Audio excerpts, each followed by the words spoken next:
겸손과 기도. 찬미 예수님. 그때 예수님께서 제자들에게 말씀하셨다.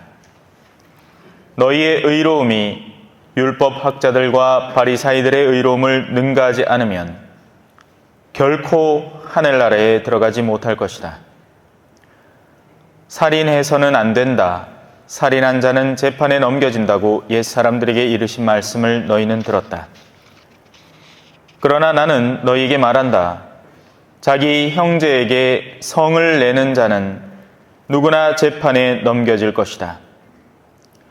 그리고 자기 형제에게 바보라고 하는 자는 최고의회에 넘겨지고 멍청이라고 하는 자는 불붙는 지옥에 넘겨질 것이다. 그러므로 네가 제단에 예물을 바치려고 하다가 거기에서 형제가 너에게 원망을 품고 있는 것이 생각나거든 예물을 거기 제단 앞에 놓아두고 물러가 먼저 그 형제와 화해하여라. 그런 다음에 돌아와서 예물을 바쳐라. 너를 고소한 자와 함께 법정으로 가는 도중에 얼른 타협하여라. 그러지 않으면 고소한 자가 너를 재판관에게 넘기고 재판관은 너를 형리에게 넘겨 내가 감옥에 갇힐 것이다. 내가 진실로 너에게 말한다. 네가 마지막 한 입까지 갚기 전에는 결코 거기에서 나오지 못할 것이다. 주님의 말씀입니다.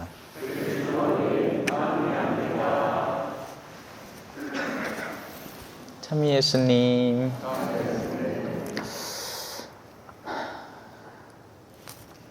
오늘 우리가 이해해야 하는 것은 의로움이라는 영역입니다. 만약에 오늘 복음을 예수님에게 적용을 한다면 어떻게 될까요? 그럼 예수님 바쁩니다. 왜? 바리사이 찾아가서 우리 의회등동 화해하자. 우리가 생각하는 화해라는 개념대로라면 예수님에 대해서 증오심을 품고 있는 사람들이 어마어마하게 많고 그러면 예수님은 그 사람들 다 찾아다니면서 우리 인자 잘 지내보자. 그러지 말고 나 믿게 생각하지 말고 내 뿌잉뿌잉 이쁘다 아이가. 그하고 막 달개고 얼르고 막 해야 됩니다. 그죠? 되겠습니까? 안 됩니다. 왜냐하면 그들이 지금 증오하고 있는 것은 예수님이 아니라 진리이기 때문입니다. 우리가 올바름을 이해를 제대로 못하면 사실 적지 않은 가톨릭 신자들이 여기 마음 쓰고 있습니다. 악에 젖어드는 이들에게 절절매고 있는 거죠. 그걸 심리학적 용어로는 뭐라고 하냐면 가스라이팅이라고 합니다. 그에게 완전히 심리적으로 지배를 당해버려서 그가 나에게 악을 요구하는 데에도 그냥 분별 없이 따르고 있는 상황. 그걸 나 스스로는 착하다라고 착각하고 있는 상황인 거죠. 잘 따라오고 계십니까? 은근히 우리 주변에 많습니다. 타인을 내 욕구대로 마구 부리려는 사람들이 있단 말입니다. 그를 진정으로 자유롭게 사고하고 생각하게 놓아두는 것이 아니라 내가 욕구하는 대로 이끌려는 것을 상대에게 마치 그게 잘하는 일이냐. 예를 들어서 부부 사이에도 이런 일이 자주 일어난대요. 당신은 내 하는 대로 시키는 대로 그대로 해야 된다. 내 하는 말이 다 맞다. 응? 그건 내 말이 다 맞단 말이다. 안 맞아요. 그 말이 안 맞단 말입니다. 그 말은 어떤 때는 내 욕구대로 내 기분대로 왔다 갔다 한단 말입니다. 진리를 따라서 나를 통해서 진리로 데려가는 것이 아니라 그냥 내가 그때 기분에 따라서 왔다 갔다 하는 성격대로 맞고 아니고가 정해지기 때문에 이거 어디 장단을 맞춰야 되는지 모른단 말입니다.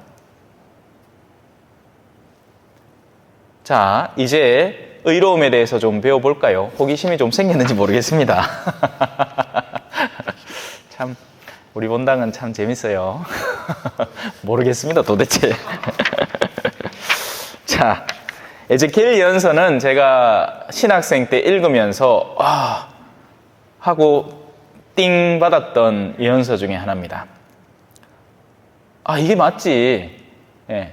에제키엘 예언서에서 제가 항상 기억하는 구절 중에 하나는 살려느냐 마음을 고쳐라 이 말입니다. 헛된 외적 활동으로 뭔가를 줄줄줄줄 쌓지 말고 쿨하고 깔끔하게 마음을 고쳐야 되는 겁니다. 오늘 그 일독서가 얼마나 깔끔합니까? 그죠? 온갖 악을 저지르다가도 정말 마음속으로 깊이 의로움으로 돌아서면 그는 영원으로 초대받는 사람이 됩니다. 그 증거가 바로 십자가 옆에 우도였죠. 아니, 우리야 잘못한 게 맞지만 이분이 뭘 잘못했노? 니 와 그렇게 그분한테 욕하는데? 그래서 그는 낙원에 가 있게 됩니다. 그가 선인을 이해라서가 아니에요. 선인인데 오해받아서 십자가에 매달려 있는 게 아닙니다. 악을 저지른 게 맞습니다. 예수님은 이제 오해를 받고 이렇게 그릇된 심리가 이루어졌지만 지금 이 양쪽에 달린 강도들은 둘 다 강도란 말입니다. 남들 돈 뺐다가 그 매달려 있는 거예요. 그러나 이 우도는 이분이 지금 당하고 있는 부당한 모욕에 대해서 인지하고 그리고 자신을 그분 앞에 솔직하게 내열어 보였단 말입니다. 반대는 어떤 케이스일까요? 반대는 우리 가톨릭 신자들 중에 많습니다. 의로움을 잔뜩 쌓으면 실제 내 마음속이 어떤 어두움에 사로잡혀 있든지 상관없다고 착각하는 부류들입니다. 이런 일은 어떻게 벌어지느냐면 얼마 전에 이제 제가 만난 한 분의 예시를, 그러니까 한 분의 저한테 전한 예시를 얘기할게요. 자, 레지오, 오늘도 레지오 많잖아요. 다른 본당 레지오입니다. 초대받아서 갔더니 그 레지오에서 그러니까 얼마나 속 시끄러운 레지오인지를 밖에서는 모르는 거죠. 안에 들어가 보니까 구성원들이 뿔뿔이 흩어져서 싸우고 있단 말입니다. 그런데 그 가운데 자신을 의롭게 스스로 나르시즘에 빠져 있다고 표현하죠. 생각하는 한 사람이 있는데 어떤 걸 근거로 그렇게 얘기하느냐? 묵주기도 보고하라 하면 한 번에 200단, 300단 이렇게 얘기해 버리는 겁니다. 또 나는 어느 추기경님한테 뭘 받아서 표창장 같은 것도 들고 있고, 그런데 실제 그 사람이 저지르고 있는 실행은 그가 물론 기도도 열심히 하겠죠. 얼마나 빨리 하겠습니까? 하루에 이렇게 한 주간에 200단 바치려고 하면 안청이 가다 가시만 여러분 기뻐서 안청이 가다 가시만 여러분 이건 뭐 기도도 아니라 기도도 아니라 내일 아마 주보에 또 이제 나올 건데요. 임원단 회의에서 이렇게 하자 해서 어쩔 수 없이 하는 거지만 보통 왜 그렇잖아요. 주인 주무님 축일 다가올 때쯤 되면 영적 예물 바치죠. 그때 부도수표 제일 많이 나오는 거 알죠? 그 말인즉슨 바치지도 않은 기도를 레지오에서 우리는 이 정도는 해야 덜 쪽팔린다 해서 기도문을 잔뜩 써내긴 내는데 그게 전부 다 부도수표란 말입니다. 기도를 하지도 않은 기도를 디립다 적어갖고는 나중에 이제 그거를 또 패로 딱 만들어요. 번뜩번뜩하게 해가 그래갖고 평일 미사 100회 암만시아리 봐도 그렇게 숫자가 안 나오는데 평일 미사 몇백 회 묵주기도 만 몇 단 하는데 다 구라라. 그 나중에 언제 다 부도 처리하느냐? 고해소 안에서 다 부도 처리한단 말입니다. 실컷 끊겨놓고는 나중에 고해소 들어가고 제가 이런 기도를 하기로 약속을 했는데 다 못 바치십니다. 하면 신부님이 주님에게도 한번 바치소 하고 통 치고 넘어간단 말입니다. 근데 하느님이 바보는 아니죠. 그게 한 번은 실수가 그렇게 할 수 있어요. 정말 주임 신부님을 사랑하는 마음에 약속을 했단 말입니다. 그래가지고 그 기도를 적어냈다가 아이고 막 시간이 쫓겨갖고 막 살다 보니 바빠가 못했어. 근데 이게 2번이 되고 3번이 되잖아요. 이거는 실수가 아닌 겁니다. 이 사람은 그냥 이걸 당연시 여기는 익숙해져 버린 악습으로 삼아버린 거예요. 이때부터는 악으로 접어들기 시작하는 겁니다. 감이 잡히세요? 이걸 이해해야 의로움을 이해하고 이 의로움을 올바로 이해해야 오늘 복음의 율법학자 바리사이의 의로움을 능가하라는 뜻을 이해한단 말입니다. 우리는 능가라고 이야기하면 간단해요. 묵주기도 1단이 많습니까? 5단이 많습니까? 5단이 많네? 아이고 그러면 5단이 1단을 능가했네요. 그죠? 아니에요, 여러분. 꼬맹이 하나가 이제 겨우 하느님이라는 분을 배웠어. 그래서 자기 전에 엄마 나 하느님한테 기도하고 싶어. 네 얼마나 열심히 기도하고 싶어? 나 다 내 마음을 다 드리고 싶어. 아 그래 그러면 엄마는 묵주기도 20단 바치니까 니는 21단 바치면 능가한 걸로 내가 쳐줄게. 아니에요.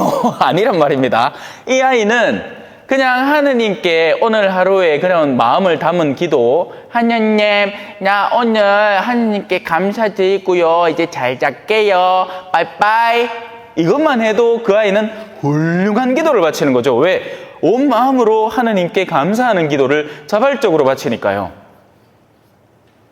그게 아니고 질질 끌려다니면서 사실은 하고 싶지도 않은 기도를 억지로 바쳐가면서 그 숫자 보고 하려고 하는 기도가 얼마나 의미를 갖겠습니까? 오히려 안 바치는 이만 못한 기도가 되어버리는 겁니다. 이걸 제대로 이해하지 못하면 우리는 질질 끌려다니는 거예요.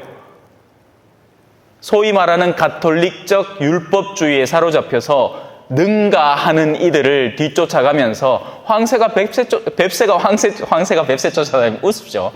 뱁새가 황새 쫓아다니려고 하면 얼마나 딥니까? 그 많은 기도를 언제 다 바쳐요? 안 된단 말입니다. 그래 하는 게 아니라고요.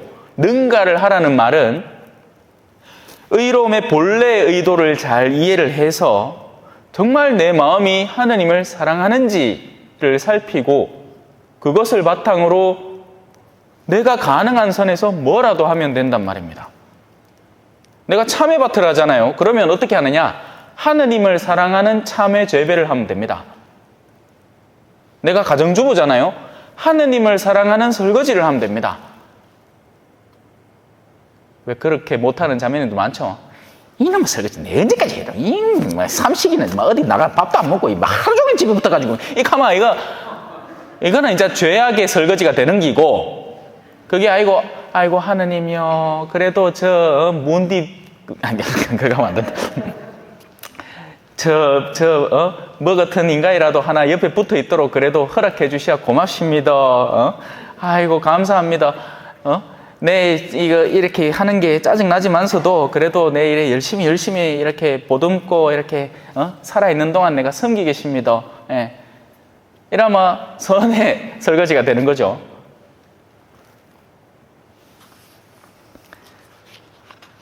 자, 이제 개념을 이해하셨으리라고 생각합니다. 예.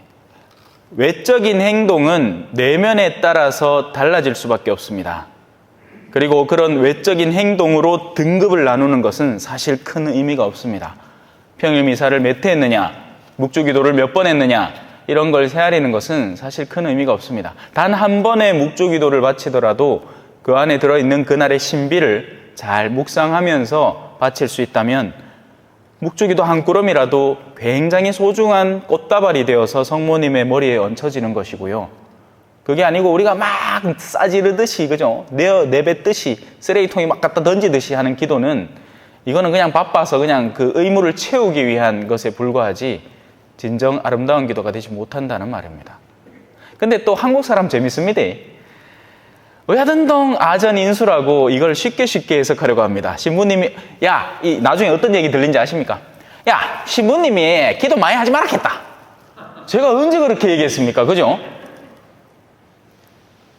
그게 아니라는 말입니다. 근데 사람들은 그냥 쉽게 예를 들어서 금육도 있고 왜 재계도 있잖아요. 그죠? 예? 어느 신부님이 그날 상황을 보고 사람들이 이렇게 즐겁게 모여 있는 상황에서 조심스레 이렇게 관면을 주면서 오늘 고기 좀 드셔도 됩니다. 나중에 어떻게 된지 아십니까? 신부님이 금요일인데 그날 고기 못 된다겠다. 이거 하고 그냥 막 먹어봅니다. 그러니까 전부 다 아전인수격인 거죠. 예, 제논의 물대기인 거예요. 진정한 의로움은 하느님을 속일 수가 없습니다. 하느님은 알고 계시고요. 우리 마음속에 가장 깊은 곳에 들어있는 근본 의도와 욕구를 잘 알고 계십니다. 그걸 올바로 읽어내지 못하고 알아내지 못하면 아무리 외적으로 노력을 많이 비춰 보인다 하더라도 사실 우리 속에 들어있는 게 이런 많은 행동을 해서 아까 제가 얘기했던 어떤 레지오 단장처럼 내가 이런 많은 것들을 해서 사람들 앞에 보란듯이 내비치고 싶은 욕구가 숨어 있는 거라면 그건 의로움, 거룩함과는 아무 상관도 없는 자신의 교만을 더욱더 강화시키는 어둠의 수단밖에 안 되는 겁니다. 자, 그러니 이제 복음을 조금만 더 봅시다. 매일매일이 그냥 특강이라고 생각하세요. 네. 자, 이 이야기를 이제는 어떻게 이해해야 될까요? 형제와 불화, 이걸 해소해야 되는 겁니다. 왜? 간단해요. 이유는 간단합니다. 자, 우리가 하늘나라에 가서 만난다고 생각해 봅시다. 하늘나라라는 곳은 어떤 곳일까요? 그 어떤 사람과도 함께 지내고 하느님이라는 아버지를 중심으로 함께 살아야 하는 곳입니다. 그런데 여기에서 내 마음이 그 어떤 대상을 향해서 뒤틀려 있다면 이 둘은 절대 같은 자리에 있을 수가 없어요. 물과 기름 같은 거예요. 둘 중에 하나는 어딘가로 내려가야 합니다. 그러면 누가 내려갈 것인가? 증오를 품고 있는 사람이 내려갑니다. 맞겠죠? 맞습니다. 자, 그러면 이제 다시 아까 예수 그리스도에 대한 이야기로 한번 돌아와 봅시다. 바리사이와 율법학자들은 예수님을 증오했습니다. 진리 자체에 대한 거부감과 역겨움을 느낀 거죠. 하지만 예수님은 그들을 호되게 다루었지만 그 호되게 다루음의 이유가 뭡니까? 살리려는 거였죠. 그들에게 한 번이라도 더 이야기를 전해서 그들로 하여금 깨닫게 하고 올바름을 이해하게 해서 살리려는 움직임입니다. 하지만 그들이 적극적으로 거부한 거죠. 끝까지 고집스럽게. 그래서 예수 그리스도는 하늘나라에 승천하시고 그들은 그들의 마음이 마지막 한 입까지 자신의 내면 속에 쌓여있는 그 증오, 상대에 대한 증오의 값을 스스로 치르지 않고서는 결코 풀려나지 않는 자발적인 감옥에 갇혀버리는 겁니다. 모든 사람에게 사랑받을 수는 없습니다. 그럼 불가능한 일이에요. 그렇게 하려고 착각하지 마십시오. 오늘 복음을 그렇게 해석하지 말라고요. 그러면 바빠 죽습니다. 아까 제가 얘기했잖아요. 그죠? 예수님이 뿌잉뿌잉 하면서 돌아다녀야 됩니다. 내 이쁘게 좀 봐도 아니에요. 그럴 이유가 전혀 없습니다. 나 자신이 어떤 의도를 가지고 어떤 목적으로 어떤 행동을 하고 있는지를 스스로 인지하고 있으면 됩니다. 살리려는 움직임인지 아니면 모두 그냥 망가뜨려 버리려는 움직임인지 이건 누구보다도 나 자신이 잘 알고 있습니다. 그냥 단순한 증오인지 아니면 그들을 향한 애틋함인지 예수님이 채찍 들고 성전에서 쫓아냈을 때 그들을 정말 증오해서 그랬을까요? 아닙니다. 그걸 통해서 제자들이 이 성전에 대한 소중함을 일깨울 거라는 걸 알았기 때문이죠. 그래서 바보라는 말마디가 중요한 게 아니에요. 멍청이라는 말마디가 중요한 게 아닙니다. 어떤 의도를 가지고 상대에게 그런 표현을 하려고 드는지 설령 그런 표현을 하지 않았다 하더라도 상대를 멍청하게 생각하고 있다면 하지만 실제 그가 멍청해서 그런 것인지 아니면 그가 가진 선으로 멍청함으로 해석되는 것인지는 전혀 다른 문제죠. 보통 보면 착한 사람은 주변에서 수군댑니다. 아이고 저 세상 어떻게 돌아가는지 모른다. 멍청한 애가. 이러면 그건 그 사람의 멍청함을 욕하는 게 아니라 자신의 영악함을 지혜로움으로 꾸미고 있는 겁니다. 실제 멍청한 건 그 영악한 사람인데, 그죠? 왜냐하면 영원에 대한 두려움이 없잖아요. 오늘 한번 잘 묵상해 보세요. 자, 오늘 복음 호송입니다. 주님이 말씀하신다. 너희가 지은 모든 죄악을 떨쳐버리고 새 마음과 새 영을 갖추어라. 아멘. 찬미 예수님, 겸손과 기도.